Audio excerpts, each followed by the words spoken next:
welcome back to KAMMA. I'm Khalil Deal, I'm Andio. and we are KAMMA back again to talk about UFC Fight Night Riyadh in Saudi Arabia. This one is going to be Israel Adesanya versus Nasruddin Imavov. The card was looking amazing. It's still pretty good, but we lost a few fights. We lost the fight, which was supposed to be Abdul Karim Al Salwadi versus Balaji Oki. Unfortunately, Oki withdrew. Before that, he was supposed to actually fight Abdul Karim Al Salwadi, was supposed to fight Jordan Levitt. Levitt withdrew from that. So it's like two fighters that already withdrew from fighting Abdul Karim Al Salwadi. And then we were supposed to have Ikram Aliskerov against Andre Muniz. Muniz had some passport issues, and that one didn't even go through. So now we're down to 11 fights, folks. Hopefully the UFC will add some fights throughout the week. Stay tuned to our Friday show, and we'll definitely keep you up to date if there's any changes. But we're going to talk about our early predictions for the prelims. Only 5 fights in the prelims. We're starting off with Hamdi Abdel Wahab versus Jamal Pogues. Bogdan Grad versus Lucas Alexander. Jasmine Jasudavicius versus Mayra Bueno Silva. Terrence McKinney versus Demir Hadzovic. Shamil Gaziev against Thomas Peterson is the main event of the prelims. So with no further ado, we'll get right into it. First fight, we got Hamdi Abdel Wahab against Jamal Pogues. Andy, who you got in this one, man? Okay, heavyweight fight to start off the card. Pretty close, this fight, I would say. In the end, I'm going to have to go with Hamdi Abdel Wahab because I think he's a better grappler. I think Pogues is a better striker because he does mix in some kicks, which I guess make him a better striker. They're both not that great. So I think eventually Hamdi Abdel Wahab will get Pogues down, maintain some top pressure, and probably get away with doing winning a decision here. I don't think Jamal Pogues is the greatest. He doesn't really have any good wins under his belt. And Hamdi Abdel Wahab actually beat one of your favorite guys, Dontel Mays, which got overturned because of his drug use. But so what? You know, he still beat him. So MMA math, I know, but I still think he's going to beat Jamal Pogues. So give me Hamdi by decision. You know what, man? I'm in agreement with that one, man. I'm in agreement with that one. I like Hamdi Abdel Wahab, even though he hasn't fought in 2.5 years, 2 years and 5 months. He did have that win against Dontel Mays. Was a split decision, but he ended up getting tested positive there for steroid use, and then ended up being a no contest. But he did beat him. But that was his UFC debut, and he did pretty well there. Jamal Pogues has been a little bit up and down. He did beat Josh Parisian in his UFC debut. Then he lost to Mick Parkin, and I think Mick Parkin is trash, and he lost to him. No, Mick Parkin is the best guy he fought, I think. Mick Parkin's not that bad. Well, he's better than Hamdi, I you're think. right. He's still undefeated. That's true, but he did lose to him. And then he did beat a guy we're going to talk about later on. He did beat Thomas Peterson by unanimous decision. Now, the thing about this fight, Garbage. It was garbage. Yeah, Thomas Peterson's not the greatest there, but the reason why I'm not going for Jamal Pogues, and it's because we've seen Jamal Pogues get taken down before by Thomas Peterson, and also he had some problems getting back up. Hamdi Abdel Wahab is a bona fide Greco wrestler. So this guy, his wrestling is on point. He's going to be able to take down Jamal Pogues. Once he gets on top of Jamal Pogues, he weighs in a lot. He's 265 pounds. To get him off of you is going to be virtually impossible. So once Hamdi gets on top of Jamal Pogues, I can't see Jamal Pogues getting back up. I can see Hamdi lacing in some punches there, some ground and pound, and maybe possibly even knocking him out, or just winning a decision based on the fact that he's going to have the more takedowns. Now, if the fight stays on the feet, it might be a problem for Hamdi, but I have seen Hamdi throw some wild punches as well. He could hit pretty hard. He did do that against the Dontel Mays in that fight. He threw some good punches. His boxing is not horrible. He's got some decent boxing. He Obviously, doesn't have great power though, he doesn't Pogues. have great power, but you are right about the fact that Jamal Pogues is a little bit better on the feet. It's just the fact that Hamdi has that in his back pocket. The fact that he can actually take down, excuse me, Jamal Pogues and get him to the ground and use his wrestling. So that's the reason why I have the slight advantage on Hamdi Yeah. here. So I got him winning by knockout, basically a ground and pound, or winning by decision there. So Hamdi is the pick. We're both in agreement. All right, let's move on up. Next fight, we got Bogdan Grad versus Lucas Alexander. This one here, man, I'm looking at both of these fighters and I'm saying to myself, man, who would I go for? Because Bogdan Grad looks pretty decent. The guy is coming off the Contender Series. He did look pretty decent against Michael as well when he won a split decision there. But he's A making hard fought fight, that one. hard fought fight, yeah.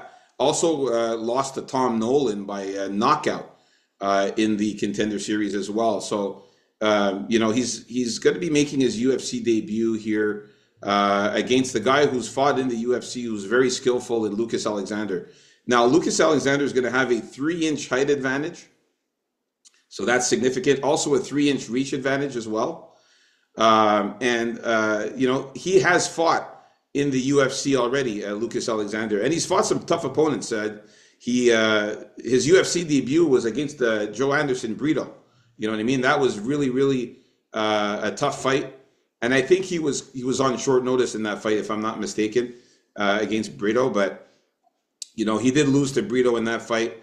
After that, he beat Steven Peterson, and then he fought against Jekka Seregi and lost by knockout in that fight. So I got to go with Lucas Alexander, man.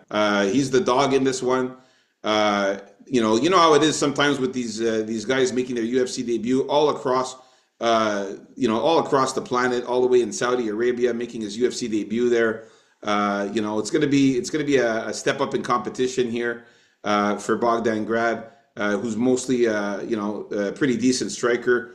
The guy, he hasn't really impressed me though with split decision wins in the Contender Series, fighting very low level opponents in combat in the lower events, and then losing to Tom Nolan by knockout there was not impressive at all. So I'm going to go with Lucas Alexander with that height advantage, reach advantage. The guy who's more skillful, I find. No. And he's been in the UFC, so he's a bit more of a bit more experienced in the UFC. So I'm going to go with Lucas Alexander to get the win here. Out of his 8 victories, Lucas Alexander, he does have 3 knockouts and 5 decisions. So I'm going to take him to win by knockout or decision in this one to start this one off. What about you, man? Yeah, I never thought very much of Alexander here. His experience aside, he's still 8-4. I suppose he's half decent everywhere, but I think Grad's going to be able to take him down. I think what's going to separate these guys is Grad's toughness, because he's been shown to be able to take a shot. And I think that Alexander seems more finishable to me. So if anyone's going to get the finish, I think it's going to be Bogdan Grad on Alexander. But I'm not sure exactly where. But no, man, I'm going to go with Bogdan Grad on this one. I think he's just slightly better than Alexander everywhere, more tough, and maybe even be live for a finish. All right, so we're in disagreement. I mean, it's a close one there. Yeah, I think Bogdan Grad is good too, but I just had a bad feeling about these UFC debuts a lot of the times, man. Especially fighting in Saudi Arabia. He's inexperienced. He's very green. Fought very lower level guys. I think he's going to have a hard time against Lucas Alexander, but we'll see what happens. I think a lot of dogs might be barking in this one, so we'll see This what is an happens. even fight. It's going to be a very close fight. We'll see No, what. but odds-wise, it's even too, no? From what I remember, Oh, it's even. Alexander was the dog. I don't know if that's changed now, if the odds have changed, possibly. But Either way, it's hovering at even. it's hovering at even. Yeah, I didn't check the odds there, but let me just quickly check just for fun here. Um, yeah, it's looking to be. Yeah, Lucas Alexander is a slight dog. No, Bogdan Grad is the dog actually right now. All Bogdan right. Grad has now became a dog. So there you go. So I like Lucas Alexander, who started off as a dog, and now people are starting to realize money's coming in on Lucas Alexander. Uh, Money's coming in on Lucas Alexander. So it's going to be interesting. All right, so let's move on up to the next fight. We're in disagreement with this one. Let's move on up to the next fight. We got Jasmine Jusidovicius against Mayra Bueno Silva. Who you got, Andio? I'm still on the Jazzy J train here.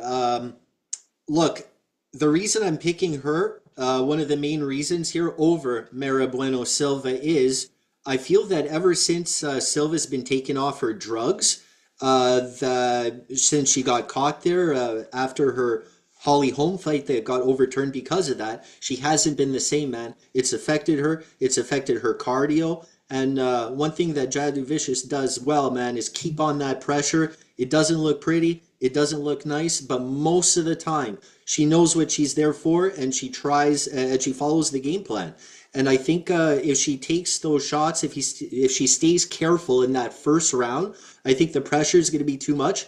I think the sloppy shots are going to find their home, and I think she's going to get those takedowns. And Silva's just going to be too tired to be a match for her all throughout this fight. So give me Jazzy J by decision.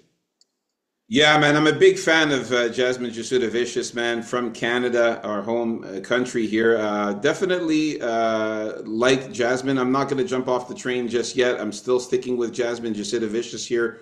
You know, but I do like Mayra Bueno Silva as well. She's very tricky with the submissions. That's something that we're going to talk about in the betting. I really think that Mayra Bueno Silva by submission might be a good nice little dog sneaky play there. The reason why is because out of Mayra Bueno Silva's 10 wins, 7 are all submissions. So she does have some sneaky subs. Jasmine's going to have to be very careful on the ground with Mayra Bueno Silva not to get in a bad position. Mayra Bueno Silva's got good arm bars, good submissions, can get on your back. But Jasmine, I find, is the better wrestler altogether. I think she's going to have the better takedowns in this fight. I think she's the better wrestler. The grappling is fairly even. But Mayra Bueno Silva, one thing about her that I don't like is she's a quitter. She quits. She quits in fights when things are not going her way. She starts to, stomp her feet and cry and get upset, and and then she starts losing. Gets frustrated sometimes, yeah. This happened in the last fight against Mary Chiasson. Where she got knocked out by doctor stoppage. Also against Raquel Pennington, was able to take her down several times, frustrate her with that, and outstrike her as well. And she ended up winning a decision over Mayra Bueno Silva. I think Jasmine can do the same as Raquel.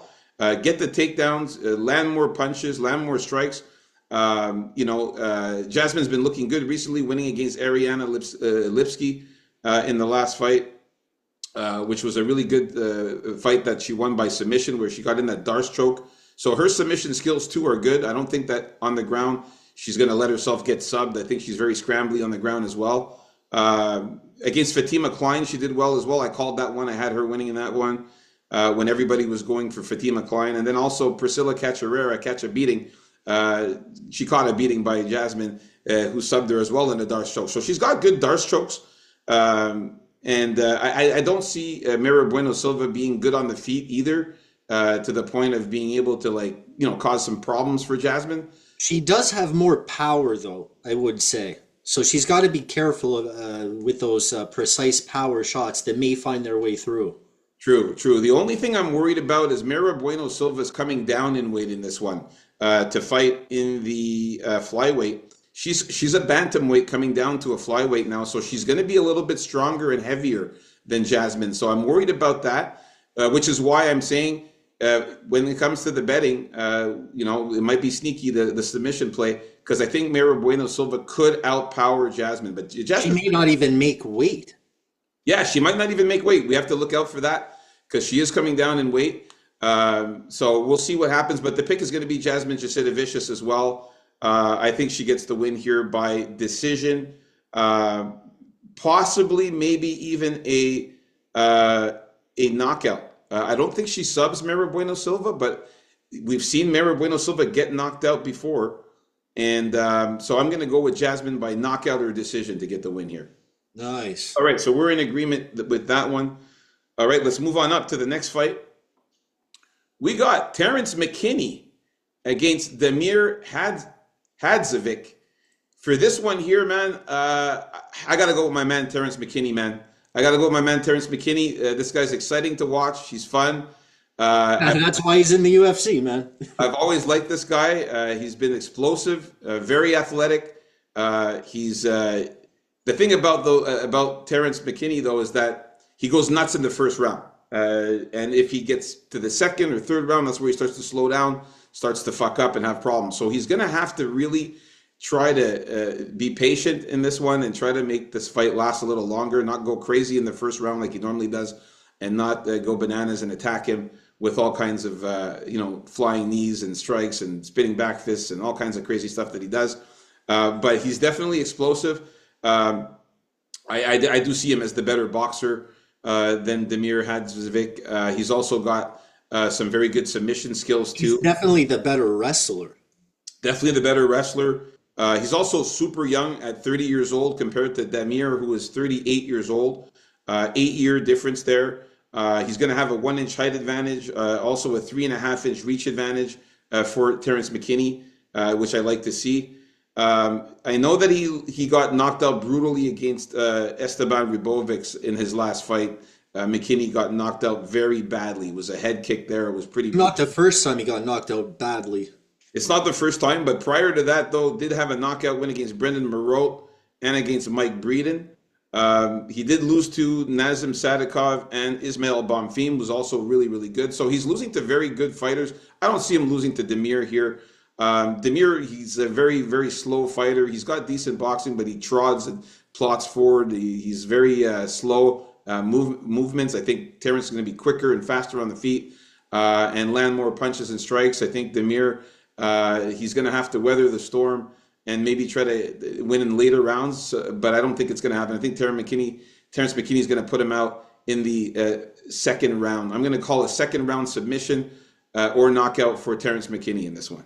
Yeah, even when you go back his competition, he did beat Eric Gonzalez, and this is in round 1 early on, but he lost before that to Drew Dober in brutal fashion, right? So what I see here is that he does very well usually against these subpar guys and puts them away fairly quickly.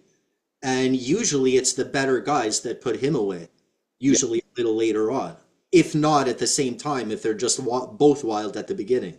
So, give me Terrence McKinney also here. I just heard that Hadzovic was a model or something like that, but he preferred fighting. And I found that was a little interesting. But yeah, Hadzovic, I don't like him in this fight, man. You mentioned his age, and he also hasn't been winning that much lately. His only win recently was against Yancy Medeiros. What happened to him? And that was 3 years and 7 months ago. Yeah, before that it was Marco Polo Reyes, the only other win. What happened to him? Yeah, so what I mean, and not to mention he hasn't fought in 2 years and 6 months, so 2.5 years. And I forgot to mention this too, that he loses to grapplers, guys who are good at grappling and wrestling. That's the thing. Casey, for example, Renato Moicano and Christos Giagos, all wrestlers, all guys that are good grapplers, were easily able to take him down. So Terrence McKinney, very good at grappling as well. Give me the takedown and maybe, give me an early finish for McKinney here. All right, so we're in agreement with this fight as well. Let's move on up to the main event of the prelims. If you guys haven't already, please like and subscribe. So take it away. Yeah, yeah, you want to keep the channel alive, man. That's the best way to do it. So that's your turn. Who you got here? Shamil Gaziev against Thomas Peterson.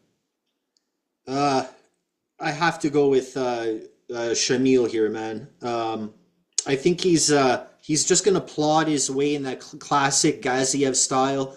Avoid getting hurt by Thomas Peterson's mostly pitter patter style point fighting style. He doesn't really like show his power or want to seem to use his power that much. Uh, it was kind of surprising to me that you said he took down the other guy on this card that fought him like a couple times in their fight, Jamal Pogues. Jamal Pokes, and I didn't even remember that actually. And he lost to Jamal Pogues, Thomas Peterson. That's funny Yeah, enough. and he lost to Jamal Pokes. So yeah, I'm gonna have to go with Shamil, man. Nothing fancy, nothing nice, but I think Shamil will also end up taking him down if he decided to do so.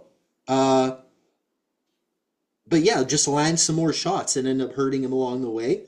And I just see a decision win for this one. So yeah, give me a knockout or a decision or knockout for Oh, sure. right, man. So I'm in agreement too. I got to go with Shamil Gaziev. This one, all my degenerates out there, if you guys are degens like us here, degenerate gamblers, this is the one. This is the 1-900 gambler fight. I mean, this fight is two heavyweight blubberish guys. We'll see who comes in better shape out of these two. But it's two heavyweight blubber guys. But Shamil holds that blubber in his way. He does. He does. That's better, you know. He looks a bit more compact and a bit more, firmer than Peterson. No, he knows what to do with it. He's 13-1, so the guy's no slouch here. Let's not forget that the guy's also, fought in the UFC 3 times, only 2 times for Peterson. Also, he's going to be 3 inches taller at 6'4", to compare to 6'1", so he's got that 3-inch height advantage. He's also going to have a significant 4.5-inch reach advantage for Yeah. Gaziev, which is also very significant there. I like Gaziev's punches. He punches very hard. He's got some power, and he also has some good grappling himself. His takedown defense is okay. Peterson, he's more of a wrestler, not very very good at striking. So I think that Gaziev is going to be the one that's going to be the better on the feet as far as striking, the better boxer, land harder punches. I like the fact that he beat Dontel Mays in his last fight there. Ended up winning a unanimous decision that fucked him up. He did lose to Jairzinho Rozenstruik, who's also in this card, but hey, Rozenstruik is very tough, very powerful, and a vet compared to Thomas Peterson. He beat Martin Budai by knockout, who's similar to Thomas Peterson, and in his UFC debut. So I like Shamil Gaziev winning by knockout or submission. He does have some subs. He could do a ground and pound type thing on Thomas Peterson, get him on the ground, fuck him up, and then sub him, or just knock him out with ground and pound. So I like knockout or submission. I think he finishes Thomas Peterson. I don't think this fight is going to decision. It's not going to be a fancy sub or anything like that. Nothing fancy, but he might be able to get an arm triangle on the ground there or somehow, or maybe get his back or something. But Shamil Gaziev, I think he's a bit more skillful than Thomas Peterson in this one. So we're in agreement with almost all of the fights of the prelims, only disagreeing on one. Like and subscribe, folks. There you have it. Stay tuned. Coming up next, our early predictions for the main card.